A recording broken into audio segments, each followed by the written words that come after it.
awesome to see everyone here. Some familiar faces, some unfamiliar faces. My name is Mallory Contois. I am the new head of community for Mercury. I just started about 2 months ago, so still getting to know faces and names, and I'm really excited to get to know all of you after this panel. Very focused on getting to know both founders and investors and how we can make your lives better and help you make more money. So I am especially excited for tonight because some of you may know I just moved back to New York after an 8-year vacation in LA. And I'm so happy to be back home. I missed it a lot. And that's one of the reasons I was so excited to do an event with all New York-based people. I came back and I started doing all these dinners. I met Nico at one of them. And all I was hearing from people was just how excited they were about the future of the New York City venture ecosystem. And it felt like all those moments where we were meeting each other were so far in between, but they were so special when we did them. And so we thought, why not bring together some of the best folks in this amazing city and help you all meet each other all at once. So to me, building community is really about taking people who have shared experiences, shared challenges, shared motivations, bringing them together, and hopefully having them leave that experience feeling less alone in whatever they're doing. And so with that, I have 2 goals for tonight with our amazing panelists and with all of you. The first one is I hope that we all just get to sort of revel in the love for this city that's in this room, and especially the tech ecosystem in this city. I know there's a lot of very loyal New Yorkers in this room, so let's all just enjoy that New York vibe in here tonight. And the second is I really want to have a conversation about the current state of the New York City venture ecosystem, as well as how we can all come together as a community and really create the future of it that we want to see. So we have 3 amazing New York City-based investors here to have this conversation with us tonight. We've got Nico from General Catalyst, we've got Rebecca from Union Square Ventures, and we've got David from Andreessen Horowitz. I'm going to let them introduce themselves. So if you guys don't mind, let's get started. I'd love for you to start with who you are, what you're focused on right now, and how you found yourself in New York to begin with. Nico, why don't you start us off? All right, thank you. Thank you to Mercury for bringing us all together. It's amazing that we have a full room of people that we're going to try to convince how awesome New York is, but all of you are already in the room, so hopefully we don't mess it up. So I'm a partner at General Catalyst. Our mission is to invest in positive and powerful change that endures. I came to New York originally for the first time in 1997 when I was a young child out of Greece on my own to visit some family friends. And it was the first place, I saw in the US, and I was very, mesmerized with everything. Back then, it felt like everything was so huge, it was like amazing, and I realized that later on in the future, I would want to move to the US. Fast forward to 2021, my amazing wife and I, Alexis, and we're here in the room, ended up deciding to come here to New York out of choice after 12 years in San Francisco to make it home and invest in amazing founders on the ground. So our firm, GC, has been investing in GC for in New York City companies for a decade, so building on the shoulders of giants. But we came here because Alexa loves it here, and I also do love it here. Hi, everyone. I'm Rebecca. I'm a partner at Union Square Ventures. Thank you for having us and for this great group coming together. Union Square Ventures, early stage venture capital firm based here in New York, started in New York in 2003, and long-term, evangelists and super fans and dedicated to this ecosystem that we're a part of and making sure that it is, the best place to build businesses in the world. Dominantly early stage, seed and Series A, network-based businesses. I was born in New York City at New York Hospital, and so have spent most of my life here. Like a true New Yorker, impatiently, I think I was born actually in the waiting area of New York Hospital. And that's been kind of a consistent theme. I did a 10-year hiatus in San Francisco, most of which I spent at a venture firm on the West Coast called Maveron, doing consumer technology investing, and then joined the partnership at USV and moved back to New York in 2017, raising my 2 young kids here, which was always what I was hoping to do. I have a 2 and a 4-year-old son. And I'm a believer that this ecosystem is really special, and the ability to bring disparate industries and thinking together is what this city has always done and is the basis for great things to come. Hey everyone, I'm David Haber, a general partner at Andreessen on the fintech team. So I sit within the kind of main early stage venture fund, which has consumer enterprise and fintech. Was born and grew up in San Diego.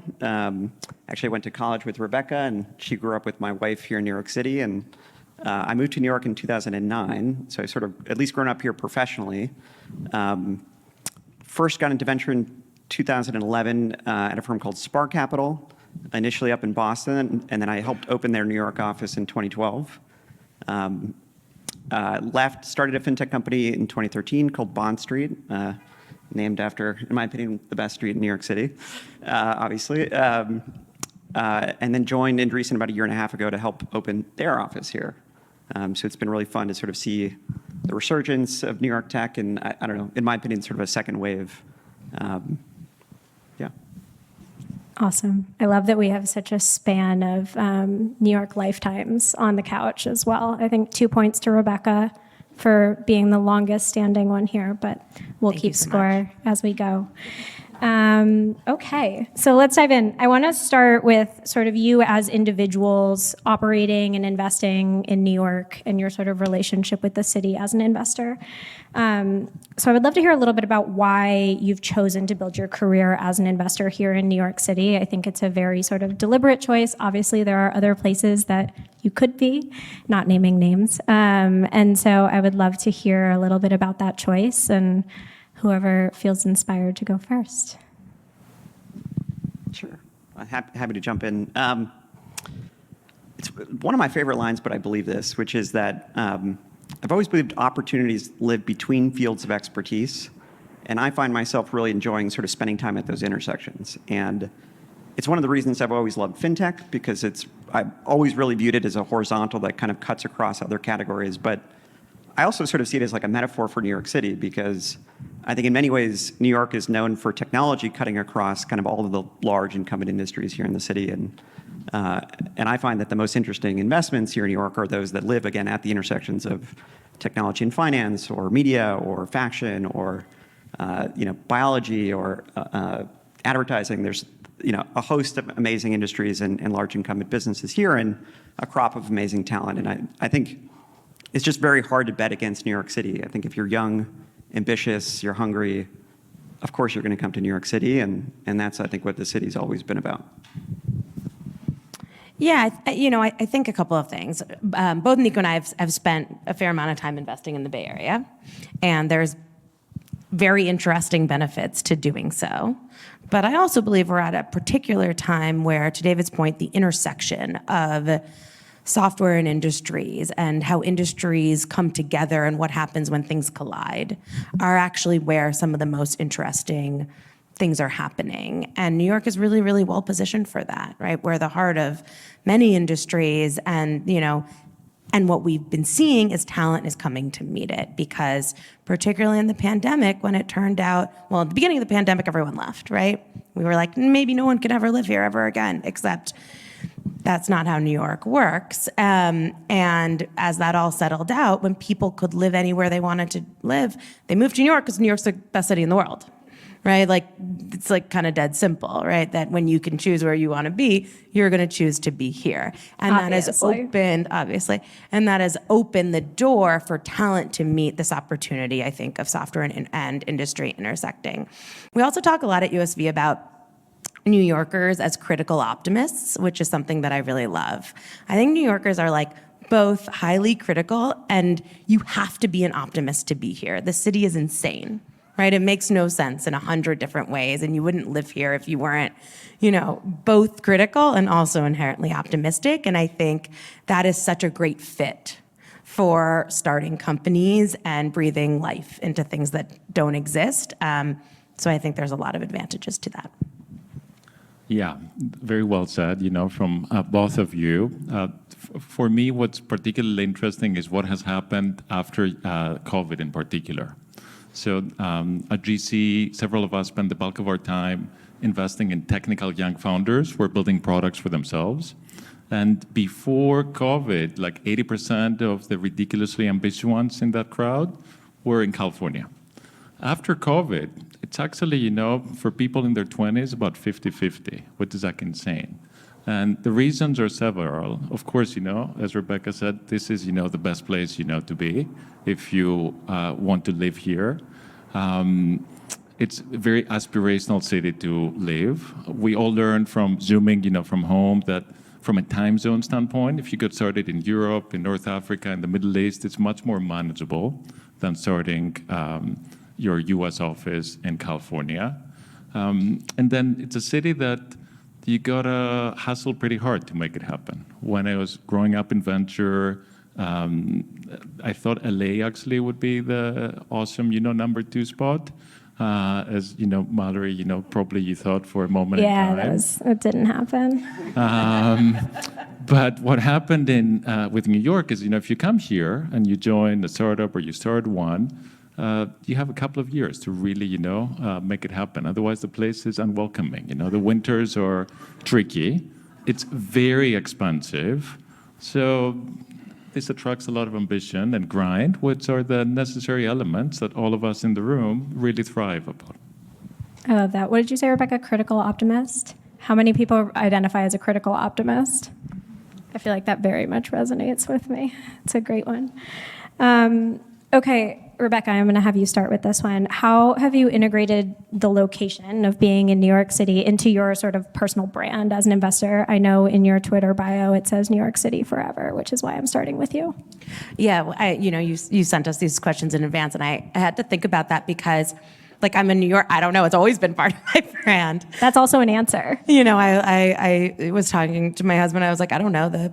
I think the theme of my bat mitzvah in 1998 was New York City. So it just feels pretty authentic for a long time, but still going. What about you two in terms of, I think personal brand becomes sort of a varyingly big or small thing depending on the investor. Do you find yourself sort of branded as a New York investor, or do you kind of keep it a little bit more outside of your personal brand? So at GC, we operate as a team. So we don't like people who really go all out to build their own personal brand. So I'm literally, building on the shoulders of giants. One of my partners, Ken Chenault, was CEO of Amex here for many decades. We have a 10-year investment in New York since we opened our office. So hopefully my job is not to mess it up alongside the next generation of people who are here. And we're very grateful to everyone who has contributed to us being where we are today, including the phenomenal ecosystem here, that USV and Spark and others, have created. But what's particularly exciting to me is that people in their 20s and 30s who want to be in venture, New York is the number 1 choice. So as somebody who's in his late 30s, I feel like I'm at the right place finally. I think you have a very strong personal brand, despite maybe not wanting that.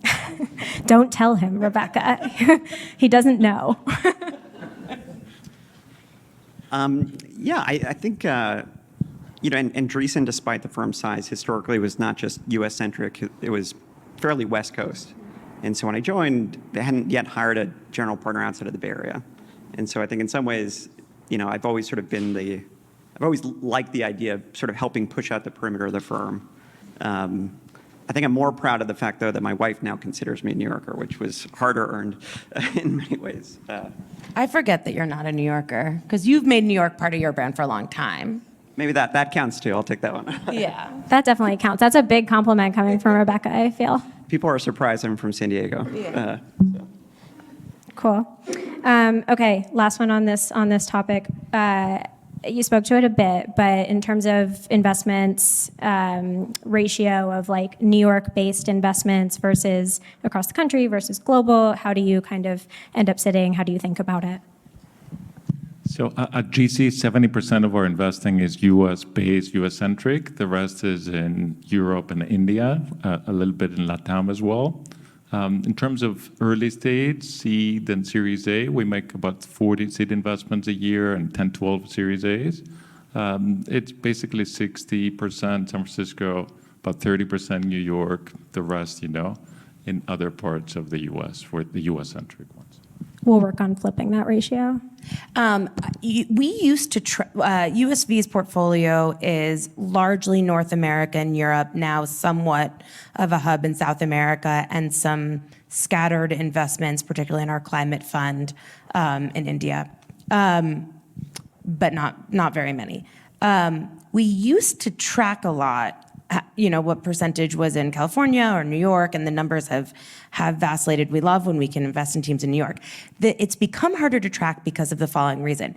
I don't know how many companies are based in New York, but many of our companies have people in New York. Because of the distribution of the workforce, we opened this new office in September, and a lot of our companies have people kind of in and out of it, working on it at different times. And whether or not they're based here, they're coming through New York a lot. They are hiring people here. It is a part of the business building. So it used to be something like 25, 30% of our companies were here. I don't know what it is now, but I'm finding, it has a place in most of our portfolio. Yeah, I think fintech has become such a global phenomenon. And so, again, back to kind of wanting to be at least this sort of spiritual torchbearer pushing on the perimeter, it's been a little bit easier to try to cover Europe from New York City than it is from the West Coast. And so I've been pushing out sort of the perimeter and spending a lot more time there. On a dollars basis, I don't have the exact numbers. It's definitely the vast sort of majority in the US and an increasingly large percentage here in New York. I think the other benefit, again, in fintech in particular, is just a lot of the incumbent institutions that live here. And I think for too long, kind of fintech and the traditional financial ecosystem has been kind of parallel universes. And if you would ask like 100 fintech VCs, who's the head of M&A at Chase? I think 99 people would say, I don't know. And I think that's sort of been a mistake. And so one of the things we've been kind of making a concerted effort to do is build better bridges to kind of a lot of the sort of incumbent institutions and getting to know all the decision makers there, which is useful to sort of understand problem spaces, but also to connect our existing portfolio into those incumbent firms as well. And I think that's largely rooted here in New York. Awesome. All right, now I want to switch gears a little bit and talk a bit about founders and companies that are based in New York. We have some founders here tonight that are based in New York. Thank you all for coming. And I'm going to ask you to make some generalizations, so feel free to qualify however you feel like you need to. But I'm curious if you were asked, hypothetically, to generalize the differences between companies that are built here versus other places. What comes to mind? Do you see any trends when you meet founders or companies that are sort of born from New York? Do you see any sort of similarities?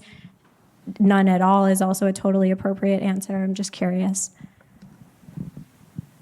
I mean, I think this has evolved over time, right? The rule of thumb a little bit used to be that when you were building a business where the core differentiation was going to be new forms of underlying technology, that was advantaged in the Bay Area, and that when you were building businesses where the core differentiation was around the application of those new technologies into industry, there was an advantage in New York. I think that is now probably a not fair generalization because the talent has shifted around. But, there was a time where I think we used to talk about that New York was advantaged on this industry piece of it and the application of software into these markets like fintech or healthcare or different things like that. Though I think it's evolved. I do think teams here often have talent that have spun out of incumbent industries versus just tech ecosystems, and that can be a really interesting advantage.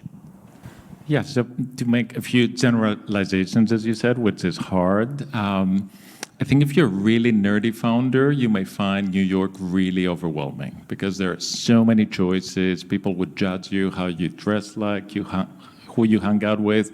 If you go to Zero Bond, what you're gonna order, on the menu. Whereas in San Francisco, life is so boring, The craziest thing you can do is you go to Dolores Park, smoke some weed, and then go home and watch Twitch, for a few hours. So I think for that nerdy crowd, especially the ones who are really very much into the AI Spring, probably SF is like, generally speaking, a better place because more simple. Historically, as Rebecca said, there were more stark differences, but now the ambition of the founders is the same here in New York.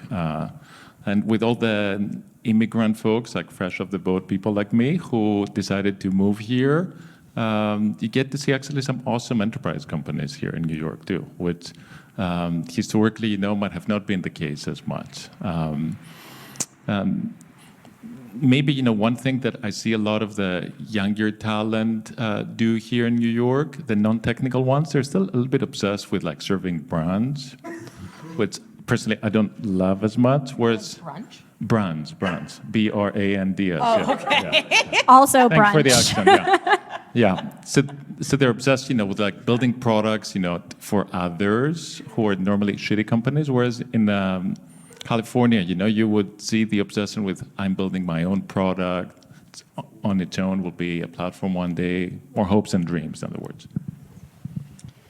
Yeah, I think the biggest shift has been in the mix of success stories in New York. So when I was thinking back to 2011, I think the biggest exit in New York City was DoubleClick. And I think it was sold for like $3 billion to Google. And so for a long time, I think New York was sort of known for like D2C brands and ad tech. Those were like, kind of the core early stage startup ecosystem was sort of built here. And then if you fast forward, again, from let's say 2013 to today, there's probably been like $150 billion of market cap created across companies like Etsy and Mongo and Datadog and Flatiron and Peloton. And so the sort of aperture of what New York has been known for and the success stories have really grown. And then ultimately the talent that has sort of spawned from those businesses is far more technical, I think, to your point, than existed. And so I think you've seen a shift from D2C and consumer into enterprise, into fintech, which I think is just making for a much more vibrant kind of ecosystem. And at least right now, from my perspective, like, fintech, digital health, crypto certainly was, were kind of like the core industries that felt like they were really thriving here. And again, enterprise, and maybe D2C was sort of less the kind of core or at the forefront, which I think, again, has been great. I have to say, Nico bringing up Zero Bond was not on my bingo card for tonight, but that was great. Thank you all. Okay, so for the New York City-based founders in the room, I'm curious about some advice that you might give them. I think there's this sort of inherent pressure to network across the country with Silicon Valley-based folks and really build kind of a bi-coastal network and community and set of fans and investors. Curious what advice you would give there, how much time and effort they should spend on that, whether you think they can really like survive in this ecosystem on its own, or if they really need to do kind of that bi-coastal work. I think this one is a little harder to generalize. So largely you're talking, I think, about raising money, right? I think from hiring pools, the two things would be hiring pools and raising money. Yeah, that's exactly it. Are you building a decentralized team or a centralized team? On one, disparate talent is going to be more valuable to the other. Even if you're building a decentralized team, my bet is you're not hiring a ton in San Francisco because you're probably trying to find cost advantages in other places, but maybe you are. On the funding side, one of the big shifts in the last 2 years is the amount of funding that has opened in New York, right? Many of the major venture capital firms have opened offices in New York City and staffed them that weren't here 24 months ago. And that's really, really different for people raising money in New York because, the trips, I think we are going back to a world where just frankly FaceTime before you take money or write checks is becoming important. or at least advantageous. And being able to do that in the city you live versus getting on planes is hugely, hugely valuable. So do I think you can raise multiple rounds of funding, probably all the funding you need in New York, in a way easier way than you could have 5 years ago? Without question. Do I think you should totally ignore the ecosystem of funding in Silicon Valley? No, right? Like, you're trying to maximize success. It's a hard market to raise money in. You got to play every card you have, and that's still a big, hub. But I think the chance that you can find local, very high quality investors is very different than it was before. Awesome. Either of you have anything to add on hiring or on fundraising? I mean, look, Andreessen opened an office here. Lightspeed opened an office here. Like, Silicon Valley came to you, right? So we're all, as VCs, full service, venture capitalists. We want to please the customers, the founders, wherever they are. In terms of hiring, we give the same advice to all the portfolio companies we work with, which is hire the best people, smarter than you, that you can find anywhere. If you're pre-product market fit, first-timers, ideally they're next to you. Because if you're first-time founder, pre-product market fit, and you're working with people you don't know well, tough luck. It's really hard. It's like moving a rock, as you would know. And the other thing I would say is you also need to be close to your customers. If you're not building something for yourself, but you're an enterprise infrastructure company selling mostly to other tech companies, for those people, spending a lot of time in SF, I think is probably a good idea. I think the one thing to mention is the culture of fundraising has changed, I think, in the pandemic. So, when I joined Spark in 2011, entrepreneurs would fly to Boston to pitch the partnership in a full partner meeting. It doesn't really happen anymore.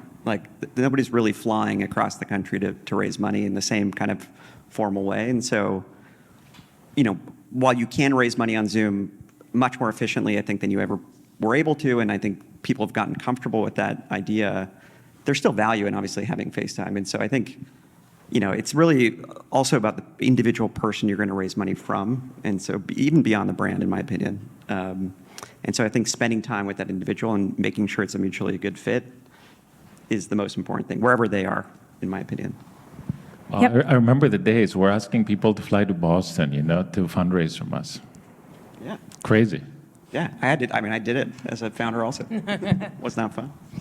I was just thinking the other day about how much Zoom has just incredibly changed our lives in the last, 4 or 5 years. And it's really I think we all forget that it was weird to ask for a coffee chat over Zoom less than 5 years ago. So anyway, okay, let's shift over to talking about the New York ecosystem as a whole. We've talked about it a little bit. Would love to hear some stories of how you've sort of seen it change over time.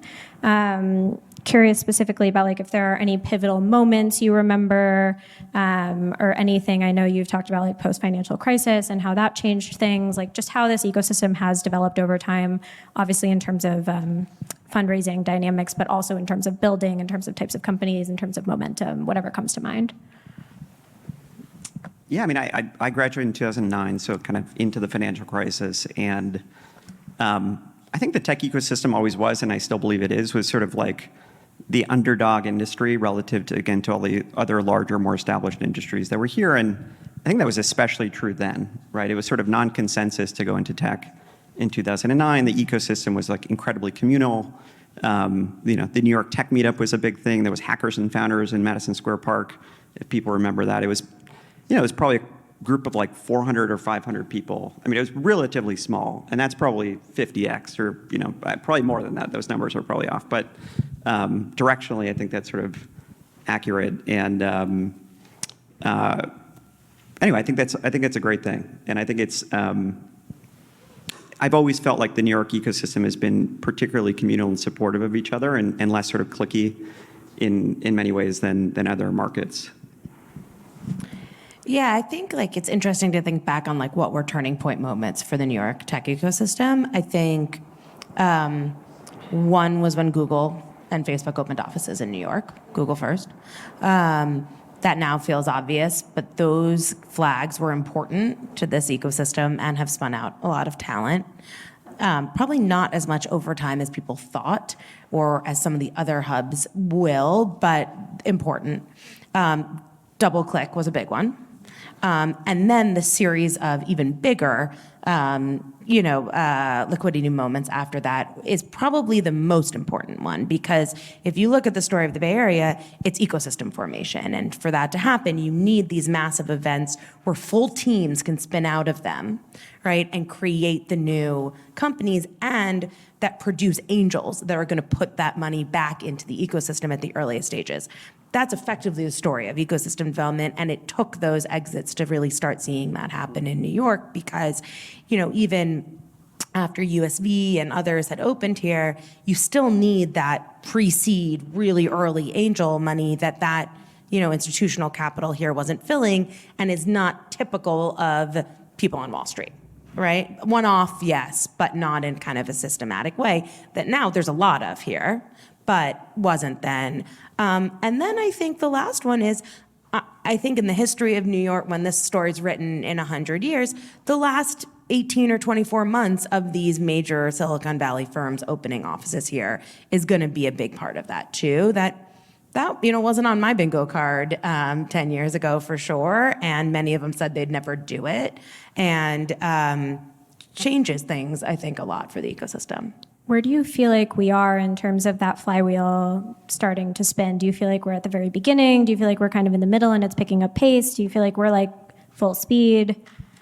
I don't feel like we're in the middle, but I do feel like it's picking up pace. I think there was there's going to be an ecosystem. There's going to be ecosystem. Look, Datadog happened. Look, blah, blah, blah happened. Etsy happened. And it takes time for that to happen. And there were moments where I think people felt frustrated that it wasn't happening faster here, or that the risk tolerance wasn't there, right? That there was still this idea that there were people starting companies here, but did they have the ambition, or would they just all sell along the way in a way that, the cultural ethos of San Francisco allows people to not do?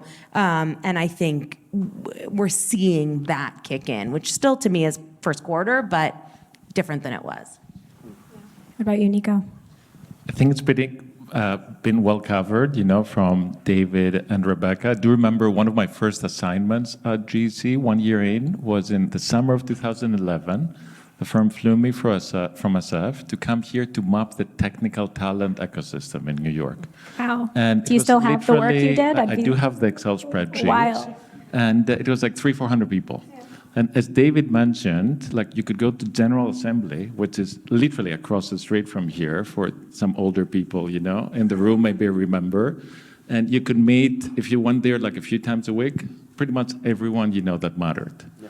So fast forward to today, and tech has many tens of thousands of people who are working in the city. We have probably thousands of founders who are building companies across multiple disciplines. So things have changed a lot. It's much bigger of an industry. For the first decade, a lot of the action was on all things D2C or the attention, but it turns out that some of the biggest results and exits, as Rebecca and David mentioned, were on the enterprise side of things. I think the crypto crowd, the builders migrating to New York and voting with their feet and their building, was a pretty seminal moment. A lot of people thought that San Francisco would be the place for building crypto companies, but New York is potentially, even better because it's also close to the financial, industry. And then the realization, especially post-COVID, from a ton of folks outside of the U.S. that being in New York is a place to be, to build their U.S. office, is another seminal moment, because historically a lot of those people would open an office on the West Coast. Great answers. All right, last one before we do something fun. Not that this hasn't been fun. This has been very fun. Curious what you would say as an ecosystem, again, take this question however you would like, what our strengths and weaknesses are right now. What is the New York ecosystem really strong in, and where would you love to see the New York ecosystem get stronger over the coming years? I think that's a great one for us to sort of walk away with as we think about how we all can work together outside of this room to, create as many winning companies and what a great ecosystem is possible here. So for me, I mostly invest in like young people, and what I love the most about the New York tech scene, that the founder pool is the most diverse, that you can find anywhere in the U.S.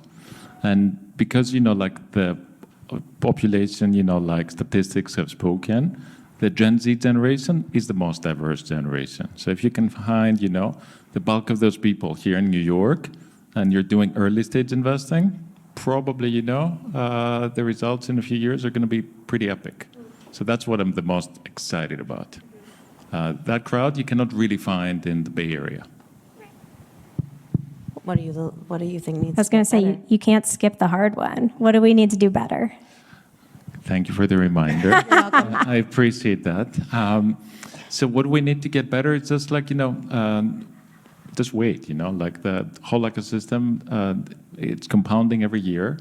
Like there's more success, like every founder who would otherwise move to SF, that they decide to be here, it's a win. Every new awesome engineer that Ramp hires, that they're competing with 3 other companies in SF for, is a win. Every new big exit that happens here creates, as Rebecca mentioned, a lot of other angel investors and soon-to-be founders who are going to probably be building their next company here. So we just need to wait it out. It's like, that's what I would say. Nico, telling a room full of New Yorkers to wait is a tough one. We'll do our best. All right, Rebecca. I think we've talked a lot about all the great things, and I think there are many. I'll go to the one that I think we need to do better at. There are not enough diverse angels or people writing checks back into this ecosystem for the success in this city or the diversity in the city.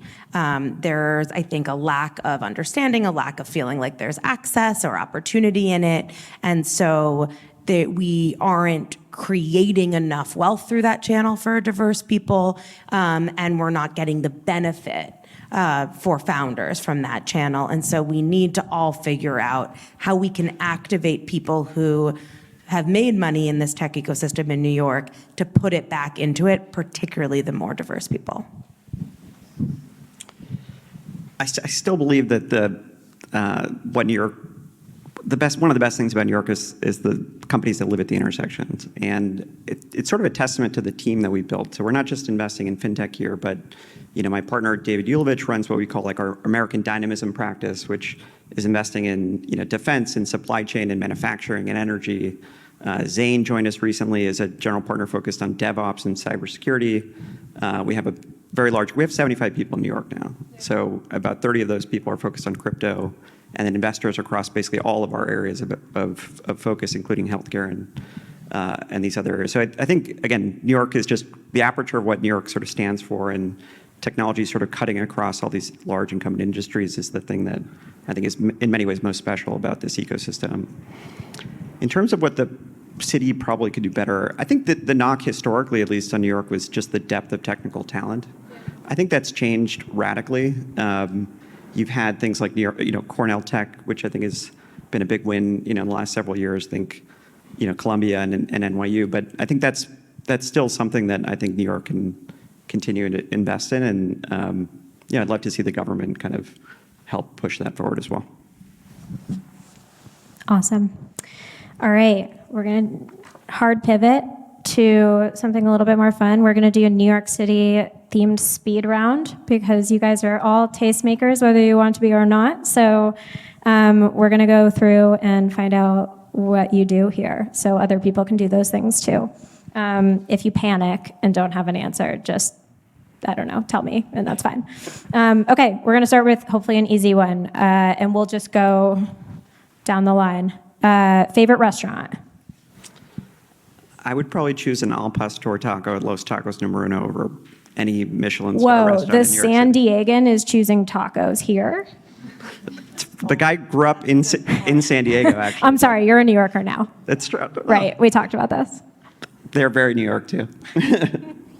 El Cantinori. What is it? El Cantinori. Let's go.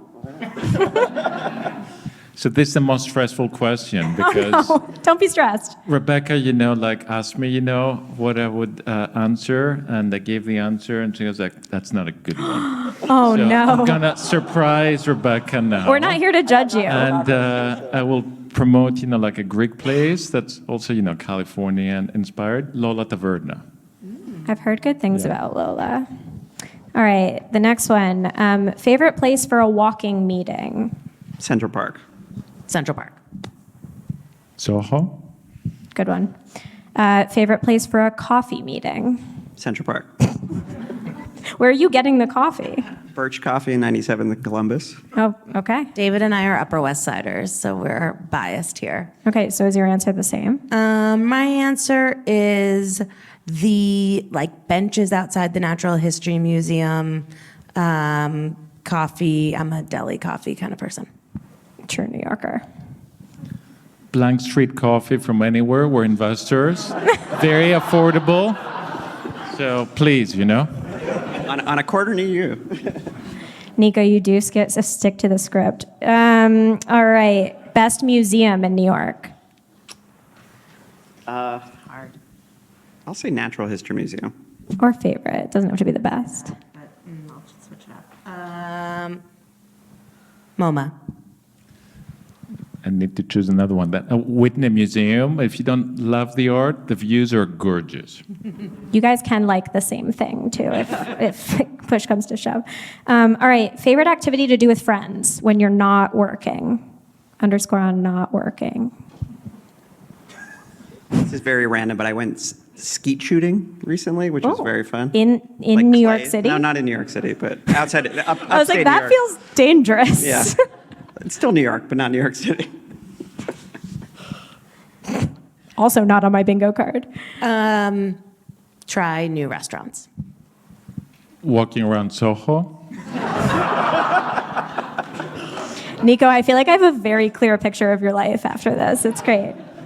Okay, best road or train trip from New York City? Apple picking in Gardner, New York. Good one. Wright's Family Farm. I like a Hudson Valley leaf peeping situation. Love a good leaf peeping. I'm really embarrassed to answer this one because I love it here so much. And Soho. Lola Taverna. Let me explain. Brooklyn. The northest I've ever been, since we moved here, is LaGuardia Airport. The furthest east is JFK, and the furthest west is Newark. So, We're gonna Okay, fix so it. where's your favorite? Which one's your favorite? Really good question, actually. That's a good New York This is high stakes, actually. There is a right and a wrong answer. I don't have one of the three, Okay. LaGuardia's gotten much nicer recently. The answer is LaGuardia. That's true. LaGuardia did get a big upgrade recently. All right, we'll let you off the hook. All right, last one. Best or favorite thing to do in New York to take care of your mental wellness, self-care? What do you do to keep yourself sane here? Central Park. Does anyone here have kids? Okay, not that many people, but anyway. Wow. There's a new magnetile whole village in Flatiron that you can go and your kids can play with the magnetiles, but you can build crazy things with magnetiles, and it's a very good mental health activity. Wait, tell me what a magnetile is. Sorry, that's something you would know if you had 4-year-olds. It's a magnetic block. Sounds like Tinker Toys, but not 1990s. Correct. Amazing. I mean, you know the answer, right? Soho. People watching in Soho, especially young kids, Museum of Ice Cream, Slumo, unbelievable.